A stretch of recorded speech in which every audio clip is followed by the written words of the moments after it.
All right, let's talk about project cars. Because every car guy, every single one, thinks his project is going to be different. You buy the car and immediately you're like, yeah, this one's solid. Good base. Previous owner took care of it, which already tells you everything you need to know. Day one, you're confident. Dangerously confident. You're already planning road trips in your head. You're imagining the sound, the pull, the looks. You're like, this thing is going to be sick. And then you say it out loud to other people.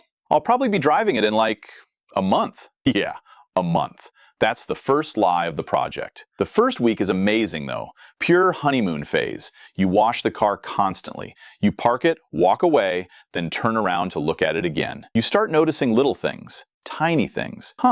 That hose looks kinda old. That bushing doesn't look happy. This gasket might be original. And that's when it happens. You say the most dangerous sentence in the entire car world. While I'm in there, because now it's not a small fix anymore. Now it's preventive maintenance. And preventive maintenance is how project cars are born.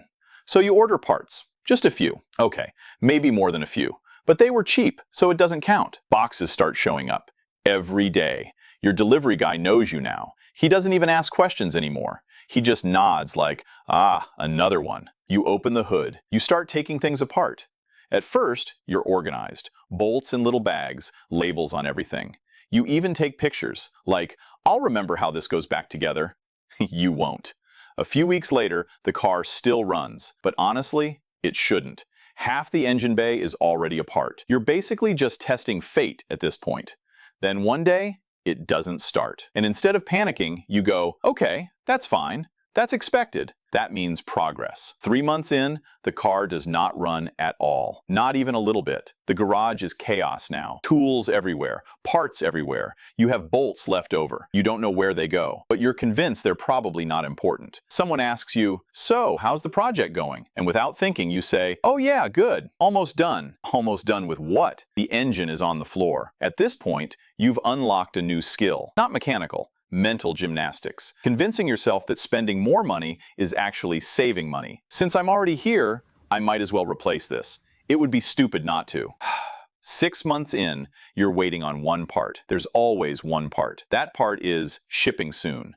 It's been shipping soon for 4 months. You check the tracking number like it's a heart monitor. Is it moving? Is it alive? 1 year later, the car still hasn't moved. But now your language changes. You don't say almost done anymore. Now it's a long-term build. I'm doing it properly. I don't want to rush it. That's cope. That's pure cope. At this point, you've bought another car. Not because you wanted one, but because you needed to get to work. So now you have a daily driver and a project car that hasn't touched the ground in a year. Year 2, the car is still on jack stands. Those jack stands are permanent now. They're part of the build. Friends come over. They look at the car. They ask the question, so when is it going to run? You say, soon. Soon means never, by the way. But here's the messed up part. You still love it. You walk into the garage. You look at it. You imagine how it's going to feel the first time it starts. And for a moment, you forget the money, the time, the stress, because one day it will run, probably. And that is the evolution of a project car.